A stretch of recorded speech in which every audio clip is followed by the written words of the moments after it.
사무엘부터 인사하고 축복합니다. 할렐루야. 샬롬 샬롬 샬롬 샬롬 샬롬 샬롬 샬롬. 하나님 사랑합니다. 여러분 주 안에서 사랑합니다. 언제나 청년이 될까요? 나이만 청년 나이인데 애기같이 점점 더 애기같이 변해갑니다. 정사무엘 하면 목사님들도 다 알아요. 소개를 받은 사람이나 안 받은 사람이나 자연스럽게 알고 사무엘 하고 불러요. 보면 사무엘이라는 이름이 아주 유명해졌어요. 우리 지방에서도. 오늘은 우리가 기뻐하는 추수감사주일이죠. 추수감사주일이 지나고 나면 추수감사주일 마지막 주일 넷째 주부터가 아마 그럴 거예요. 대림절이 시작이 되고 4주가 지나고 나면 크리스마스가 성탄절이 돌아옵니다. 성탄절 지나고 나서 며칠 한 일주일 가까이 있다 보면 송구영신 그리고 신년 그리고 신년 신점이 돌아오고 그렇게 하고 며칠을 쉬고 나면 금방 1월달 중순이 다가와서 2025년이 열려서 막 휙 넘어가죠. 어쩜 이렇게 세월이 예전에 말에 세월이 살같이 흐른다라는 말이 정말 실감이 납니다. 나이가 먹어갈수록 어쩌면 그렇게 한 해 한 해가 빨리빨리 지나가는지 눈 깜짝할 사이에 지나간다 이 말이 이해가 됩니다. 하나님의 은혜와 평강이 저와 여러분에게 충만하시기를 주님의 이름으로 축복합니다.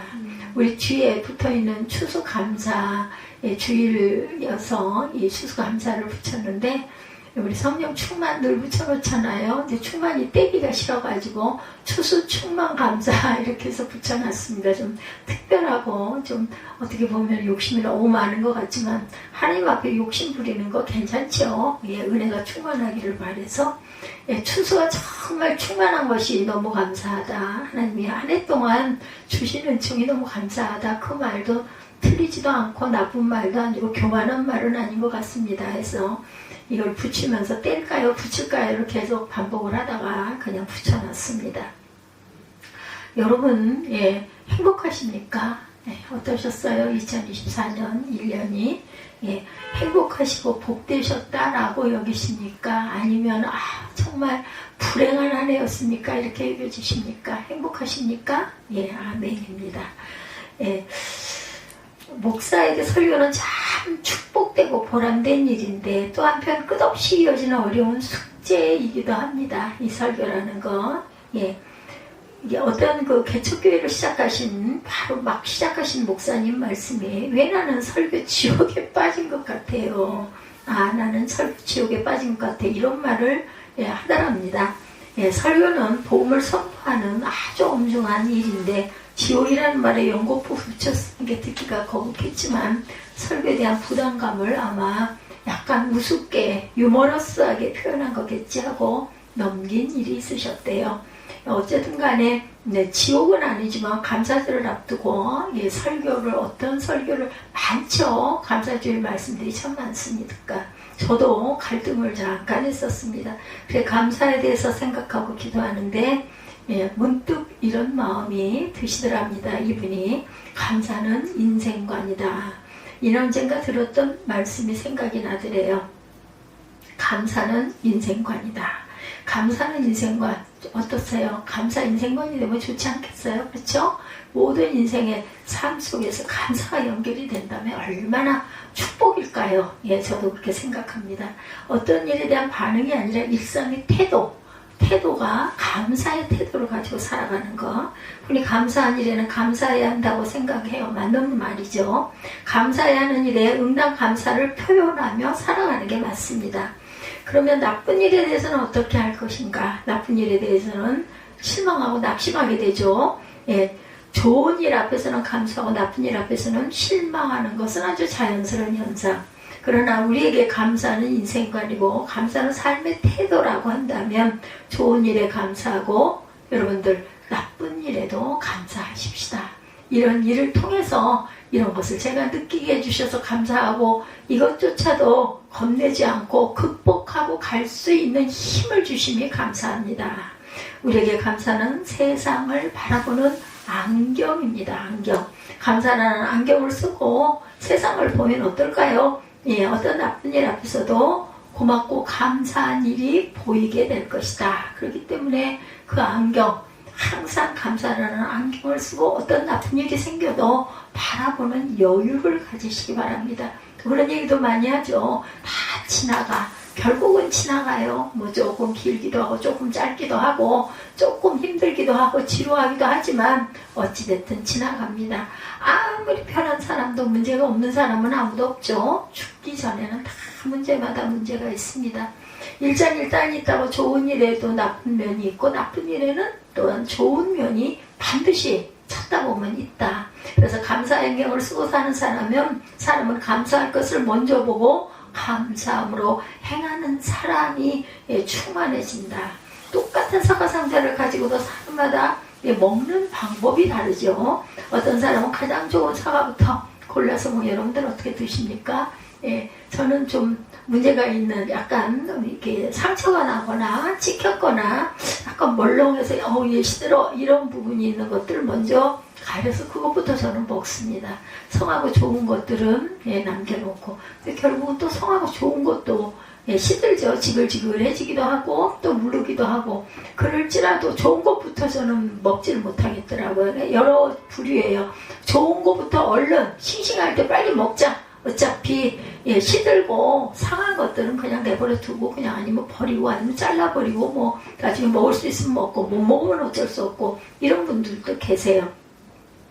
상한 것부터 먹는 사람은 좋은 것은 남겨두고 아껴두려는 마음 때문에 그렇고 상한 것이 같이 있으면 다른 사과도 쉽게 상하게 되니까 상한 것을 먼저 먹는 것은 그리고 좋은 것은 아껴두는 것 이거 좋을 것 같아요.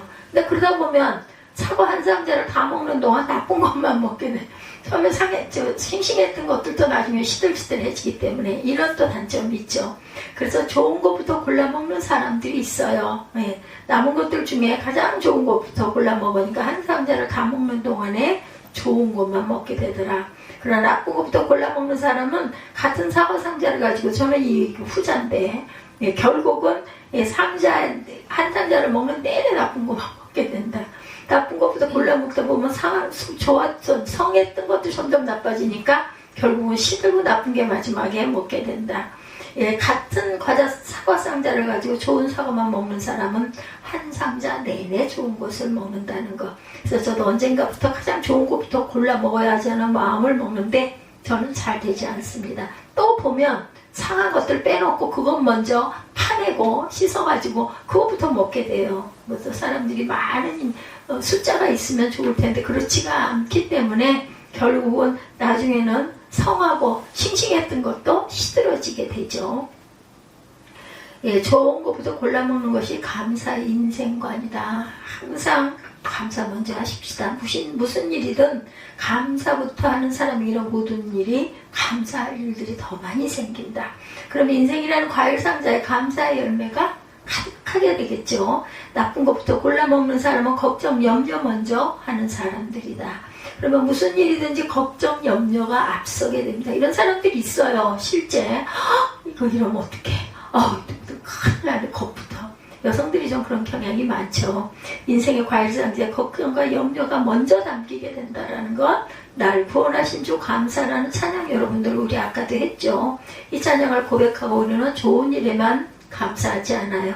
응답하신 기도에도 감사하지만 거절하신 것에도 감사합니다. 절망 중에도 감사하고 풍랑 중에도 감사합니다. 장미꽃에도 감사하지만 장미에 가시가 있는 것도 또 보고 또한 감사하죠. 이제는 감사의 안경을 쓰고 사는 저와 여러분들이 되시기를 주님의 이름으로 축복합니다. 먼저 감사하고 감사함으로 은혜가 넘치는 저와 여러분의 앞날들이 되시기를 주님의 이름으로 축복합니다. 날 구원하신 주 감사, 그죠? 또 감사에 대해 생각하는데 감사의 은사, 어떤 목사님이 생전에 항상 말씀하시던 부분이랑 감사에 대한 말씀, 목사님은 감사란 은사다 이렇게 말씀하셨다고 그래요. 은사는 은혜의 선물이죠. 은사를 풀어서 찾아보면 하나님이 주신 특별한 선물이고 능력이다. 은사는. 그래서 감사는 특별한 사람만 할 수 있는 특별한 능력이라는 거예요. 그래서 생전에 추수감사절 설교에서 한 대목을 말씀드리자면 감사는 하나님을 아는 사람만이 할 수 있는 것이다. 이 감사에 대해서 항상 은사다라고 말씀하셨던 어떤 돌아가신 목사님이세요. 그래서 믿음의 생활을 하게 되면 할 수 없는 일들이 이루어진다라는 것, 또 믿음의 생활을 하면 항상 기적과 같은 일들이 벌어진다라는 거. 여러분 그렇지 않으세요? 믿음 생활하면서 보면 이거 기적이야, 기적. 어떻게 그럴 수 있어? 이런 이야기들을 많이 하시는 거죠. 주변에서 봅니다. 근데 믿음의 생활이고 하는 게 그냥 놀라운 일들이 벌어지기는 하지만 그것으로 끝나서는 절대 안 돼요. 믿음으로 살아가는 사람은 감사해야 그 다음에 이제 받은 축복이 오늘도 오고 내일도 온다는 것. 우리가 외쳤던 기적을 감사할 때 오늘도 체험하게 되고 내일도 체험하게 되는 거죠. 그래서 감사 생활이라고 하는 것이 참으로 중요하다. 우리가 늘 감사하다 보면요, 마음에 그 감사로 인해서 기쁘잖아요. 감사하는데 막 슬프고 화나고 속상하고 이런 사람은 없잖아요. 그 다음에 감사가 전염이 돼서 어떤 일이 생겨도 자꾸 감사하게 된다라는 거. 그래서 감사. 거절하신 것도 감사. 왜? 좋게 될 것을 믿고 알고 소망을 가지고 가기 때문에. 미국 땅을 향해서 가던 청교도들, 제일 추구한 것이 마음 놓고 신앙생활을 하는 것이었죠. 마음 놓고 기도생활을 하는 것을 찾아서 그렇게 나간 거예요. 인도양을 향해서. 그렇게 신앙의 자유를 찾아서 그들이 알지도 못하는 미지의 땅 미국으로 왔는데 오는 동안 사람들이 많이 죽기도 했고 씨를 뿌리고 농사를 지으면서 땅이 그렇게 좋지 않았기 때문에 결실 또한 잘 맺지 못합니다. 어떻게 생각해보면 우리들이 이렇게 삭막한 땅을 위해서 우리 생명을 걸고 여기까지 왔을까? 이런 생각은 얼마나 많이 들었겠어요. 절망은 얼마나 많이 들었을까요? 게다가 중간중간 추위에 죽고 굶주림에 죽고 질병으로 죽고 내가 괜히 여기 따라온 거 아니야? 이런 생각은 얼마나 많이 했을까요? 어떤 결단을 가지고 그들이 온 가족이 그렇게 모두 다 이 낯선 곳을 이동해서 왔을까요? 인도양을 향해서 찾아가다가 거기를 못 찾고 도착한 것이 그 미지의 땅, 지금의 아메리카 미국이죠. 그래도 하나님 감사합니다. 그들은 이렇게 기도했죠. 기독교는 그래도 감사합니다는 고백이 늘 있어야 됩니다. 어떤 상황에서 우리가 감사할 제목은 항상 찾으면 있어요. 이거 어떻게 극복해가. 그래도 보면 그 안에서도 또 이것도 깨달을 수 있게 해주심에 감사합니다. 이게 입술에 고백이 나오게 되죠. 그렇게 감사했더니 하나님의 복을 주세요. 미국 땅이 복받은 그러한 감사하는 생활이 있었다는 거죠. 선조들이 그 어려움 속에서도 항상 감사했다. 그래 후손들이 그렇게 잘 되죠. 미국에 있는 그 후손들. 그래서 그 나라가, 미국이란 나라가 우리를 살리지 않았어요? 6.25 동란 때. 정말 그분들이 아니었으면, 미군들이 아니었으면, 구호 물자가 없었다면, 그 옛날에 단어를 잘 생각을 깊이 이해하지 못할 때는 구호 물자 하면은 정말 뭐라 그래야 되나, 좀 부끄러운, 그냥 얻어먹는 것들, 그런 것들이라는 그런 생각, 구호 물자라는 단어를 생각할 때 그랬는데, 그럴지라도 그것이 없었다면 우리 선조들은 어떻게 살아남을 수 있었을까. 그죠? 제 세대 바로 윗분들 다들 정말 어려운 삶, 저도 물론 어려운 삶을 거쳐왔지만 그분들만큼 어렵진 않았어요. 그래도 저는 보호를 받았죠. 50년 이후에 태어났으니까. 여러분이 감사하면 여러분의 자식들이 복을 받는다는 것 또한 잊지 마시기 바랍니다. 그래서 감사하며 살아가는 것이 참으로 중요하다.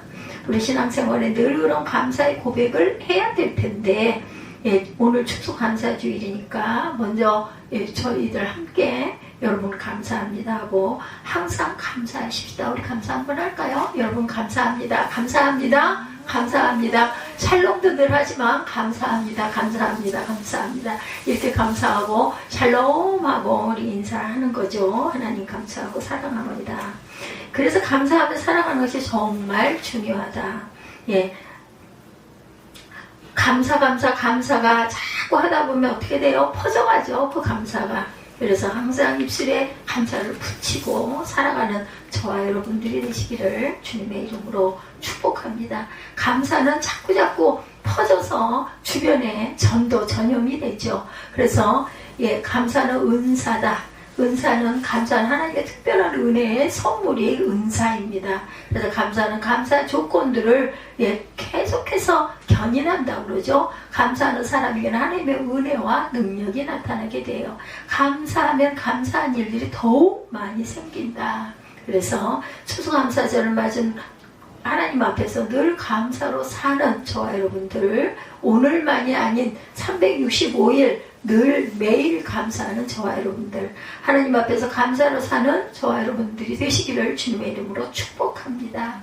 돈 앞에서가 아니고, 건물 앞에서가 아니고, 사람 앞에서도 아니고, 언제나 어디에? 하나님 앞에서 감사하며 살아가시는 저와 여러분들이 되시기 바라요. 그러니까 실망, 절망, 우울, 낙심이 아닌 오직 감사로 사는 저와 여러분들, 예, 원망보다 감사, 실망보다 감사, 남 탓하는 것보다 감사로 살아가는 저와 여러분이 되셨으면 좋겠어요. 감사를 인생관으로 사는 사람들, 감사의 은세가 넘치는 그러한 사람들, 그런 사람들이 저와 여러분이 되었으면, 그 주인공들이 우리가 되었으면 합니다. 예, 하나님 앞에서 감사로 삽시다 하는 본문 30절, 31절에서 따온 말씀 한번 더 보죠. 10장, 예, 30절, 31절입니다. 예, 만일 내가 감사함으로 참여하면, 고린도전서 10장 30절 31절, 참여하면 어찌하여 내가 감사하는 것에 대하여 비방을 받겠느냐. 그런즉 너희가 먹든지 마시든지 무엇을 하든지 다 하나님의 영광을 위하여서 하라. 하나님의 영광을 위해서 할 때 우리에게 감사가 넘쳐난다는 것. 가끔 이런 질문으로 곤란하게 하시는 분들이 계세요. 예, 술 먹으면 안 되나요? 예, 이건 뭐 저 어렸을 때부터 항상 주변에서 묻던 말입니다. 성경에 술 먹지 말라는 말이 없는데, 담배 피우지 말라는 말도 없는데 왜 술 먹고 담배를 피면 안 되는 겁니까? 이렇게 물어서 영사님들이 문득문득 참 대답하기 힘들고 곤란했다라는 그러한 얘기를 저도 많이 듣고 자랐습니다. 술 먹으면 안 되나? 친구들끼리, 가족들끼리 과하지 않게 포도주 한두 잔 어때? 뭐 이런 얘기 저도 많이 들었습니다. 왜 근데 안 된다고 그럴까? 네, 참 대답하기 곤란하죠. 괜찮다는 대답을 기대하며 묻는 물음에 정색하게 안 돼요 하기도 어렵고, 또 명색일 목사인데 장로님 술 먹어도 됩니다, 이렇게 대답할 수는 없죠. 권사님 담배 피워도 돼요, 이럴 수는 없다는 거죠. 그런 질문 앞에서 떠올리게 되는 성경 말씀이 바로 오늘 본문이죠. 예, 성경에 먹지 말란 말도 없는데 오늘 말씀에서 답을 찾으시면 좋겠어요. 만일 내가 감사함으로 참여하면 어찌하여 내가 감사하는 것에 대하여 비방을 받으리요. 그런즉 너희가 먹든지 마시든지 무엇을 하든지 하나님의 영광을 위해서.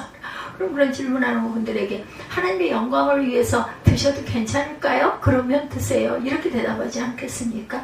그러면 술 먹는 게, 담배 피는 게 어떻게 하나님의 영광을 위해서일까? 아마 믿음이 없는 분들도, 질문하신 분들도 그건 아니지 않겠나? 이런 생각이 들지 않겠어요? 감사함으로 먹고 마시면 감사하는 것에 대해서 누가 비난을 하겠는가? 하나님의 영광을 위해서 나는 술을 먹고 담배를 핀다, 그렇다면 그게 무슨 비방할 거리가 되겠는가? 근데 그 말을 하는 사람도 그건 아니지 않아? 이런 물음표가 떠오를 것 같아요. 그럼 스스로 깨달아 알고 우리가 이해한다는 게 이렇게 중요합니다. 이해하다 보면 안 먹는 게 맞겠네, 먹지 말자, 이렇게 되지 않을까? 그러니까 스스로 자의로 안 먹는 건 문제가 안 돼요. 근데 하지 말라 해가지고 안 하면 속에서 자꾸 올라오죠. 아니 왜? 그거 한두 잔 먹는 게 뭐? 그게 왜 나빠? 답답해서 담배 한 대 핀대는데 왜 그게 그 죄야? 정말 이해가 안 되네. 이런 마음이 계속 들게 된다는. 그거 먹으면서, 담배를 피면서 하나님의 영광하고 피다 보면 본인도 아마 이건 좀 아니지 않나 하고 웃지 않겠어요? 예, 그래서 본인이 스스로, 그게 아주 보면 어거스틴 같은 사람도 그렇고 정말 방탕한 생각을 하던 사람들이 결국 엎어지고 돌아오게 되면 다시는 그 길로 안 갑니다. 실컷 해보고 망가지고 부서지고 했기 때문에. 그리고 희생과 주변 가족들의 희생은 또 얼마나 컸어요. 어머니가 기도할 때도 변화되지 않더니 어머니 돌아가고 나니까 성 어거스틴이 되지 않았습니까? 계셨으면 얼마나 좋았을까. 조금 기쁨을, 자손이 그렇게 잘 됨으로 인해서 어머니가 그렇게 기뻐했더라면 좀 더 사시지 않았을까. 아들의 장성하고 잘 돼가는 모습을 보면서 얼마나 기뻐하셨을까. 그런데 그 어머니는 괜찮아요. 천국 가서 보니까 기뻐하니까. 단 아들이 마음이 아팠을 것 같아요. 엄마가 나 이걸 보고 좀 돌아가셨으라면 내가 좀 더 편하게 계시도록, 마음도 편하게 계시도록, 기뻐하시도록 내가 할 수 있었을 텐데, 이런 한이 남을 것 같습니다. 먹어라 먹지 말아라의 문제가 아니다. 무엇을 먹든지 무엇을 마시든지 무엇을 하든지 하나님의 영광을 위해서 합당하다면 하거라입니다. 만일 무엇을 먹는 편이 하나님의 영광이라면 하나님의 영광을 위해 기쁨으로 먹는 저와 여러분들이 되시기 바라요. 만일 무엇이든지 먹지 않은 편이 하나님의 영광이라면 하나님의 영광을 위해서 금하는 저와 여러분들이 되시기 바랍니다. 먹든지 안 먹든지 하는 것이 중요한 것이 아니라 왜 먹는지, 왜 안 먹는지가 더 중요하다. 먹든지 마시든지 무엇을 하든지 하나님의 영광을 위해서 해야 된다. 중요한 것은 삶의 우선순위가 어디 있느냐. 믿음으로 사는데도 삶이 가뿐하지 않고 하나님만을 의지한다고 하면서도 근심 걱정이 가득하다면 삶의 근본을 돌아볼 줄 알아야 되겠다. 삶의 근본은 무슨 일을 하든지 하나님의 영광을 위하여 하는 것이다. 바울은 시장에서 파는 고기를 사먹는 문제를 예로 들고 있죠. 고린도에서 우상의 성전들이 많았다고 그래요. 신전마다 동물을 잡아 바쳤는데 먹다 남은 고기는 당연히 시장에 내다 팔았겠죠. 믿음 약한 사람들은 시장에서 고기를 살 때마다 혹시 우상에게 바쳐진 고기는 아닐까 불안했다고 그래요. 근데 이거 금방 이게 구별이 되지 않았을까요? 시장에 내다 파는 고기들 싸면 이건 우상에게 바쳤다가 나온 고기야 라고 생각하면 되지 않았을까 싶습니다. 많이 쌌으니까. 그런데 바울은 그런 음식을 너무 꼬치꼬치 따지지 말고 먹어라, 그러니까 권면하죠. 불신자의 집에 식사 초대를 받았을 때도 마찬가지다. 그 앞에 차려놓은 것은 맛있게 먹으라는 거죠. 하나님이 만드신 것은 다 깨끗한 것이기 때문이다. 그러나 믿음 약한 사람이 그 음식 우상 앞에 바쳐졌던 것인데 하며 불편해하면 먹지 않는 것이 좋겠다고 말하죠. 자칫하면 형제가 실족할 수도 있기 때문에.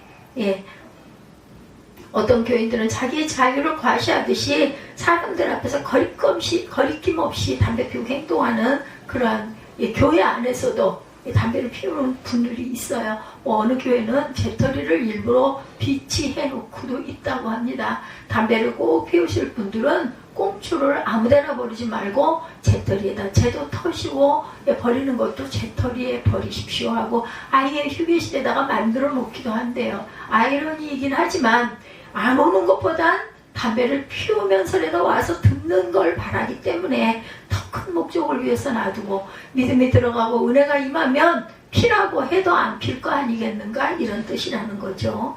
누군가의 마음에 걸림돌이 될 수도 있긴 한데 너의 자유가 왜 다른 사람 때문에 제한되어야 한단 말인가 하고 생각할 수도 있어요. 나의 자유가 왜 다른 사람들에게 제한을 받아야 하는가. 그러나 조금만 깊이 생각해 보면 답을 찾을 수가 있죠. 교회는 그리스도의 몸이기 때문이에요. 이 교회가 비록 뭐가 많이 늘어져 있어요, 우리 교회, 그죠? 그래도 그리스도의 몸이다. 생활 공간이기도 하다 보니 어쩔 수가 없죠. 창고가 따로 있는 것도 아니고. 요즘 날은 소방 검열하는데 막 그렇게 째르릉 소리가 심하게 오전에 많이 났어요. 낮에 나가면서 보니까는 멀쩡하던 우리 뒤에 문 나가는 문 이렇게 괴놓은 뭐라 그러죠, 그거?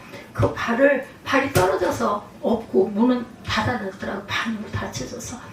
그걸 또 누가 이래놨나 그러고는 밀면서 보니까는 거기 경칩 자리를 억지로 잘라내가지고 자리가 이렇게 탁 나있는데 잘라낸 거예요.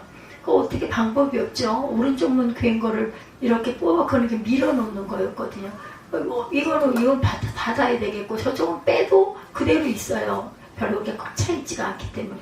그걸로 어떻게 의지를 해서 밀어놓고는 다이소에서 돌아오면서 그걸 또 박는 거, 나사를 박는 거 살이다고 나사 박는데 그냥 그대로 있고 잘라냈으니까 2층에 내려가니까 왜 거기다 던져놨는지 거기 떨어져 있더라고요. 던져져가지고.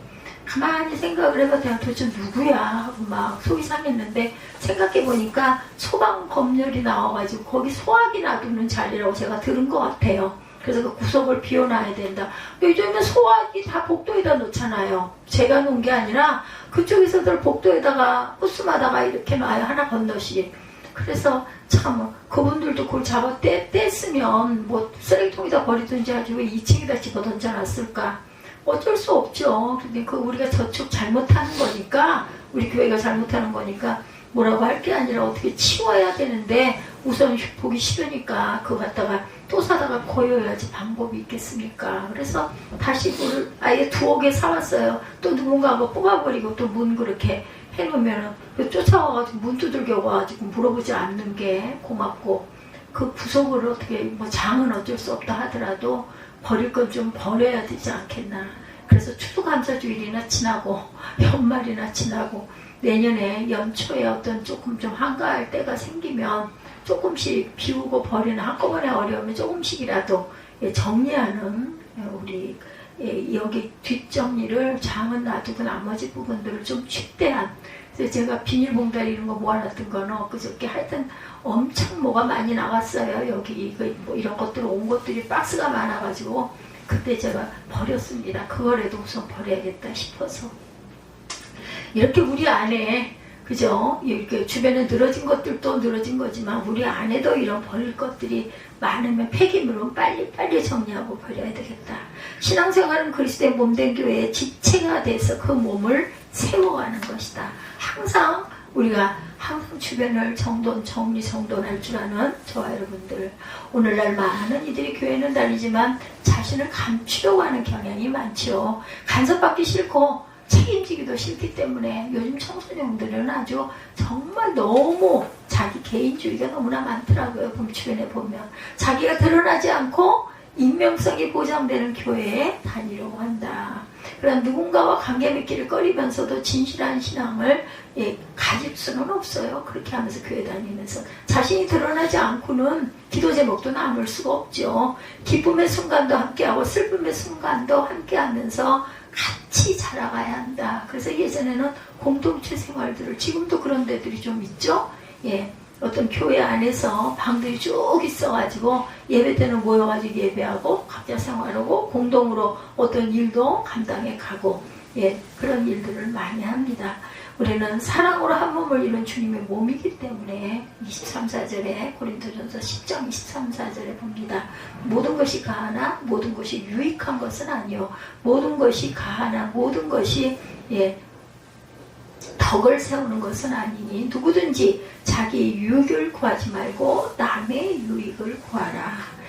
아직 30절 31절도 같이 한번 보죠. 만일 내가 감사함으로 참여하면 어찌하여 내가 감사하는 것에 대하여 비방을 받으리요. 그런즉 너희가 먹든지 마시든지 무엇을 하든지 다 하나님의 영광을 위하여 하라. 언제 어디서나 하나님 앞에서 감사로 살아가는 저와 여러분들이 해야 되겠죠. 우리는 할 수 있어요. 또한 그렇게 해야 하고, 그랬을 때 누가 가장 기뻐하실까요? 하나님이 기뻐 우리를 바라보십니다. 그 마음이 뿌듯해지겠죠. 하나님 앞에서 감사하는 삶, 이 소명의 기쁨으로 응답하는 저와 여러분들이 되시기를 주님의 이름으로 축복합니다. 우리 결단하시고 기도하시고 축도로 예배를 마치도록 하겠습니다.